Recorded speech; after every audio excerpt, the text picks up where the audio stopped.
Hello नमस्कार viewers, welcome back to our channel Jyotish Gurukul. अ, धनु लग्न के अंदर में पंचम में स्थित शनि किस तरह से फलदायी होता है, ये जानेंगे। भावर्थ रत्नाकर नाम की ग्रंथ में कैसे उसको चर्चा की गई है। जी सर। नमस्कार सभी को। भावर्थ रत्नाकर के धनु लगन संदर्भ में प्रथम श्लोक है इसका। उसमें ये बताया गया है कि अगर शनि धनु लगन में पंचम में यानी कि मेष राशि में हो तो वो अपनी दशा में धन आदि देता है। तो क्यों देता है, इसके मूल रूप से दो सिद्धांत यहाँ काम करेंगे। शनि को मतलब किसी भी ग्रह को अपनी मूल त्रिकोण राशि का फल ज्यादा देना होता है। तो यहाँ से वो अपनी मूल त्रिकोण त्रिकोण राशि से दुष्ट स्थान यानी कि 3, 6, 8, 12 में पड़ा हुआ प्लेनेट दुष्ट स्थान में पड़ा हुआ कहलाता है। तो वो अपनी मतलब तीसरी राशि यानी कि एक्वेरियस से तीसरे भाव में चला गया है। तो तीसरा भाव जो है, लघु पराशरी पराशर ने और लघु पराशरी नामक ग्रंथ ने इसको इसको त्रिषाढ़या मानते हुए इसको पापी माना। तो एक पापी भाव का जब पापी भाव का मालिक अपने से तो दुष्ट स्थान यानी कि तीसरे में चला गया, तो उससे क्या है, एक तरह की विपरीत स्थिति उत्पन्न हो गई कि उसकी नेगेटिव बातें बातें जो है तीसरे भाव से रिलेटेड उनकी सृजना नहीं हो पाएगी। तो और दूसरा कि शनि यहाँ बैठ के अपने दूसरे भाव को, जो उनका दूसरा भाव है यानी कि मकर राशि है, उसको देखेंगे। तो शनि का यानी कि शनि का अपने भाव को देखना उस भाव को बल देता है।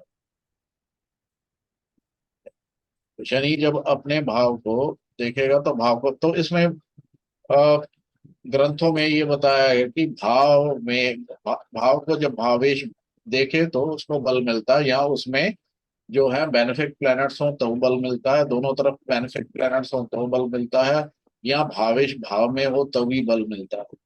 तो यहाँ पे भावेश जो है वो भाव को देख रहा है, तो दूसरे भाव के का जो है दूसरे भाव को बल मिल रहा है।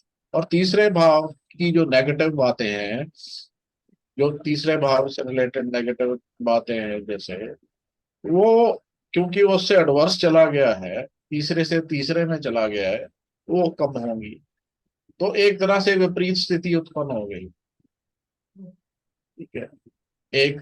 और दूसरा, जब शनि अपने दूसरे भाव को देख रहा धन प्रति, तो हालांकि मुख्यतः उसने फल करना था मूल त्रिकोण राशि का, जो कि तीसरे भाव तीसरे भाव में पड़ती है। तो उसका इतना नहीं हो पाएगा, उसका उसका एडवर्स हाउस में जाने से। तो उसकी दूसरी राशि यानी कि मकर राशि जिसपे शनि की दृष्टि पड़ेगी तो उसका फल होगा।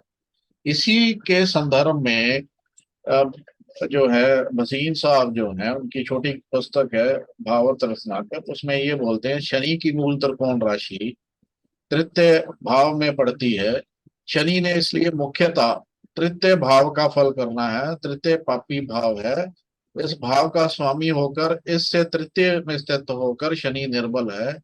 शनि इसलिए भी निर्बल है कि वे अपनी नीच राशि मेष में है और फिर पंचम भाव में भी है। तृतीयेश इस प्रकार अतीव निर्बल होना, तृतीयेश का इस प्रकार अतीव निर्बल होना तृतीय भाव की निर्धनता आदि दुर्गुणों का नाश करके बहुत धन प्राप्ति का कारण होगा। इसके अतिरिक्त शनि धन स्थान में पड़ी अपनी राशि मकर को देखेगा देखेगा जिससे फलस्वरूप धन भाव बलवान होकर जातक को धनी बनाएगा। तो ये बहुत उन्होंने, वैसे तो उन्होंने एक्सप्लेन कर ही दिया। तो इसमें दो चीजें समझ में आती हैं कि ये देखो कि भाव का स्वामी भाव से कितनी दूरी पे है।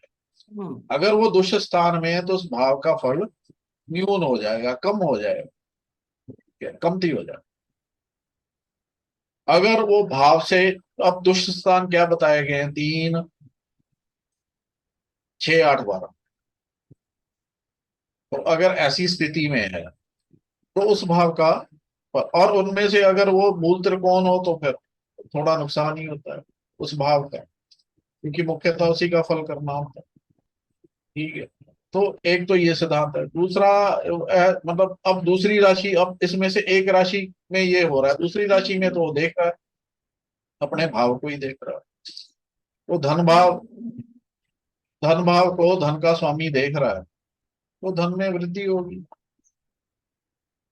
तो उसमें वृद्धि होगी। यहाँ शनि नीच का है, उसके बावजूद भी जो है ग्रंथकार रामानुजाचार्य जी हैं, जो इनके ओरिजिनल मतलब जिनकी ये जिनका ग्रंथ है रामानुजाचार्य। तो इस बात को ये मतलब उनके हिसाब से ये है कि, उनके हिसाब से क्या है कि ये तर्क संगत है, मतलब बेसिकली फैक्चुअल है, ये एक फैक्चुअल पोजीशन है। तो शनि यहाँ पे नीच का होते हुए भी जो है धन से रिलेटेड अच्छा फल देगा। लेकिन अब पंचम भाव में विवेक भी होता है। हम्म, अब शनि जो है जिस भाव में बैठा होता है उस भाव का नुकसान तो करता ही। हम्म, तो विवेक, और ये बच्चों का भी है, डिले हो सकता है बच्चों के उसमें। विवेक जो है वो जो है आदमी विवेक का ध्यान ढंग से इस्तेमाल नहीं करेगा, बुद्धि विवेक का। और ये तो इस स्थिति में ये नीच का शनि इस भाव में नुकसान करेगा। एक और सूत्र है जिसमें ये कहा गया है कि शनि जितना बलवान, या शनि अगर उच्च का होगा उतना कम नुकसान करेगा, बलवान होगा उतना कम नुकसान करेगा। लेकिन जितना शनि निर्बल और बलहीन होगा उतना ज्यादा नुकसान करेगा। अब यहाँ से तृतीय दृष्टि उसकी सप्तम भाव के लिए पड़ेगी। धन के लिए तो अच्छा है, जो हम्म, सप्तम भाव है पत्नी का, वहां पे भी जो है ये दिक्कत हो सकती है। ठीक है, उस भाव सप्तम भाव। तो उसके अलावा ये 11वें भाव पे दृष्टि होगी, हम्म, तो 10वीं दृष्टि तो ठीक है अपने भाव पे ही है, उसमें कोई दिक्कत नहीं। 11वें भाव पे होगी, और शनि अभाव का कारक भी है। हम्म, अब गेन्स होंगे लेकिन उतने नहीं होंगे, धन उतना होगा, तो अभाव तो थोड़ा बहुत अभाव की कमी हो सकती है। लेकिन मुख्यतः क्योंकि बात धन की हो रही है कि शनि जो है, तो उसके अलावा ये सब चीजें हो सकती हैं। हम्म, ज्योतिष यही तो चीज है, उस लेयर्स में है, एक के बाद एक एक, जैसे प्याज के परत होती है, ज्योतिष हम्म, भी परतों में है। तो इसको कभी ये बोलते हैं ना कि अगर ये फलानी जगह हो गया तो ये हो जाएगा। हम्म, अब इस पे जो उसके इन्फ्लुएंसेस हैं, या जिस पे जैसे जैसे उसके प्रभाव है वैसे वैसे जो है ग्रह होता है। चलो, तो आई हमने मतलब मेरे हिसाब से तो टॉपिक को कवर कर लिया है, थोड़ा ज्यादा ही कर दिया इधर, इसको बाकी एक्सप्लेनेशन भी दे दी है। तो धन्यवाद, आज के लिए इतना ही। लाइक करें, शेयर करें, सब्सक्राइब करें, और हम लोग इसी तरह से जो ज्योतिष के सिद्धांत हैं, प्रिंसिपल्स हैं, या ज्योतिष के श्लोक हैं, उनका उनका इंटरप्रिटेशन जो है आप लोगों के सामने जो जिस तरह से अपनी समझ के अनुसार, अपनी विद्या के अनुसार आप लोगों के साथ शेयर करते रहेंगे। धन्यवाद। Thank you sir and thank you viewers for watching. और लाइक करें, शेयर करें, सब्सक्राइब करें और अपने कमेंट्स भी लीव कीजिए वहां पर, ताकि हमको पता तो लगे कि आपको कैसा लगा। और अगर आप भी कोई टॉपिक पर वीडियो चाहते हैं तो प्लीज जरूर अपने कमेंट्स वहां पर लीव कीजिए। Okay, thank you viewers, thank you sir.